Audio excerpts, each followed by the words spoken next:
박지원 의원은 이렇게 얘기를 했습니다. 하고 싶은 얘기 있었으면 그 만찬 그 회동에서라도 한동훈 대표가 그냥 했어야 한다. 이런 얘기인데요. 들어보시죠.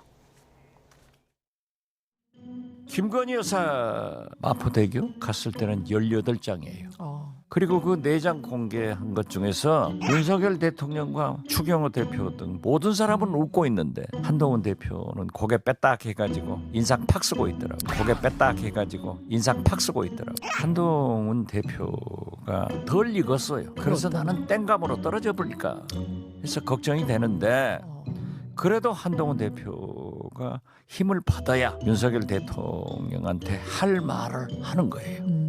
정무수석한테 나 또 독대 시켜주시오. 이게 대표가 할 일이냐고요. 그 자리에서 88분 대통령이 얘기하더라도 대통령님 지금 우리가 오늘 만찬을 국민이 주시하고 있는데 의료 대란 안 됩니다. 원천 검토하세요. 그리고 김건희 여사 절대 이렇게 못 넘어갑니다. 그리고 민생이 지금 대통령께서는 경제는 좋다고 하는데 바닥 민심이 하늘을 찌릅니다. 이런 얘기를 해야 되는 거예요. 네, 사실 뭐 고기 먹으면서 대통령이 원전 얘기하고 있는데 저런 얘기하기 쉽진 않을 것 같긴 한데 그럼에도 불구하고 했어야 된다 이런 얘기인 거죠? 저는 두 가지 생각이 병존한다고 봐요. 예. 저 자리에서 음식들 막 나오는데 그럼에도 불구하고 대통령님 밥이 중요한 게 아닙니다. 이렇게 예. 할 수는 있다고 봐요. 근데 그 한마디 하고 끝나야 되는 거잖아요. 그 깊숙이 어떻게 들어갑니까? 27명이 있는데 그래서 한동훈 대표 입장에서 보면 영상도 없죠. 사진도 없죠. 기자도 없죠. 그 말을 한다고 해서 아 한동훈 대표 멋있구나 이렇게 할 사람도 없어요. 그래서 한동훈 대표는 이번에는 자기가 좀 물러나고 독대를 통해서 속갯말을 진짜 제대로 한번 해보겠다 이런 것 같다는 거고요. 대통령 입장에서 보면 한동훈 대표가 말하는 것이 언론에 나는 것을 철저하게 봉쇄한 겁니다.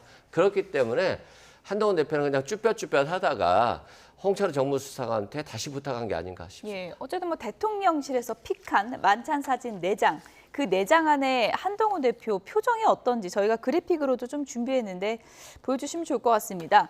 박지원 의원은 뭔가 좀 삐딱하다 이렇게 풀이를 했는데 서정 변호사가 보시기에는 어떠세요?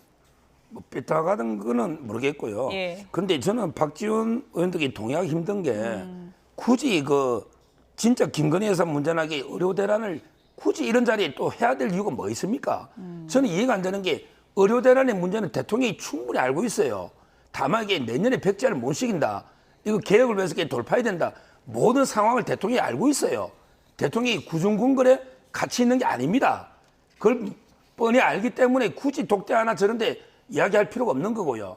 그다음에 김건희 여사 문제가 무슨 문제가 있습니까? 한동훈 대표가 그렇게 생각한다면 그 자체가 대통령과 신뢰를 깨뜨리는 거예요. 진짜 김건희 여사는 이게 어떻게 보면 저 진보 좌파 진영이 집중적인 타겟이 돼가지고 지금 이게 집중적인 공격을 당하고 있는데 편을 들어주지 못할 망정 그걸 이게 대통령한테 아이 당신 부인이 김건희 여사 문제 있으니까 여론 좀 들어봐라. 이거 독대 때 이 말 하려고 독대하자는 겁니까? 예. 그건 말이 안 되는 거죠. 네, 뭐